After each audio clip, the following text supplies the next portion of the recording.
Ils ont parlé mal de Dieu. Et au jour d'aujourd'hui, je vois aussi au milieu de nous des enfants de Dieu qui sont éprouvés. Mais au lieu de dire gloire à Dieu, au lieu de dire que Dieu est capable, au lieu de se rappeler de ce que Dieu a fait, j'entends des murmures, j'entends des jugements, j'entends des choses qui ne sont pas la gloire de Dieu.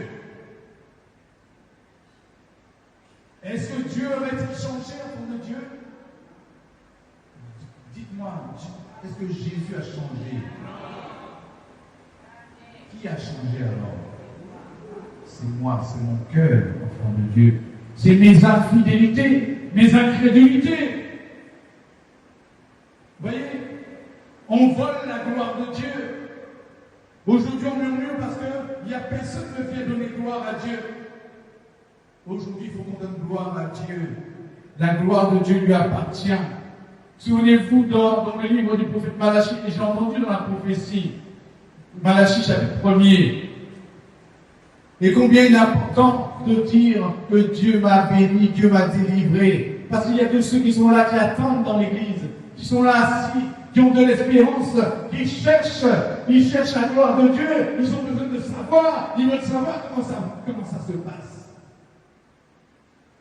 Ils veulent savoir comment être délivrés, comment Dieu guérit. Est-ce que Dieu guérit encore aujourd'hui, enfant de Dieu? Est-ce que Dieu t'a guéri? Et je bénis l'Éternel. Pendant le livre du prophète Malachie, chapitre 1er, et je bénis Dieu. La Bible dit, chapitre 1er, verset 6, un fils honore son père et un serviteur son maître. Si je suis père, où est l'honneur qui m'est dû? Si je suis maître, où est la crainte qu'on a de moi, dit l'Éternel? Qu'on a de moi, dit l'Éternel des armées, à vous, sacrificateurs, qui méprisez mon nom, et qui dites, en quoi avons-nous méprisé ton nom? Amen. Amen.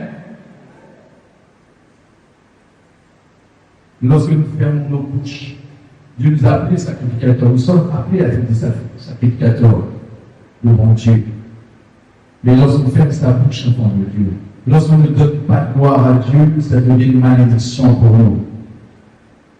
Au lieu d'être une bénédiction, regardez, souvenez-vous de qui? Les 10 lépreux. Regardez les 10 lépreux. Jésus a guéri.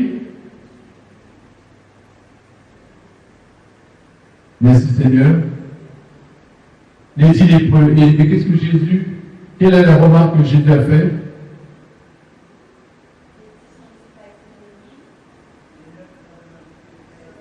Dans l'évangile de Luc, chapitre 17, verset 12. L'évangile de Luc, chapitre 17, verset 12. Et c'est là qu'on voit l'importance de donner gloire à Dieu. Aux yeux de Dieu, c'est important, pour de Dieu, de donner, de témoigner. Jésus m'a délivré, j'étais perdu. Chapitre 17, verset 12.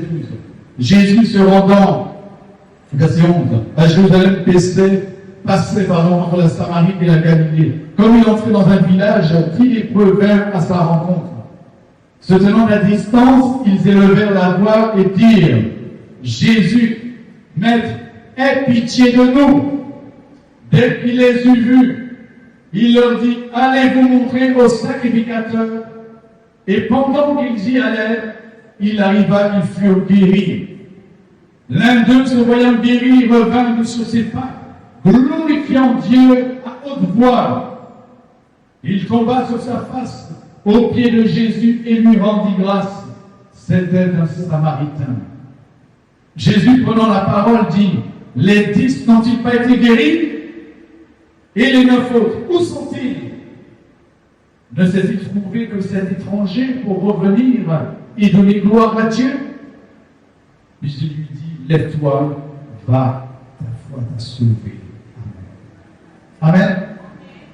Est-ce qu'il faut que ce soit un étranger, quelqu'un qui n'est pas de la maison de Dieu, qui vienne donner gloire à Dieu?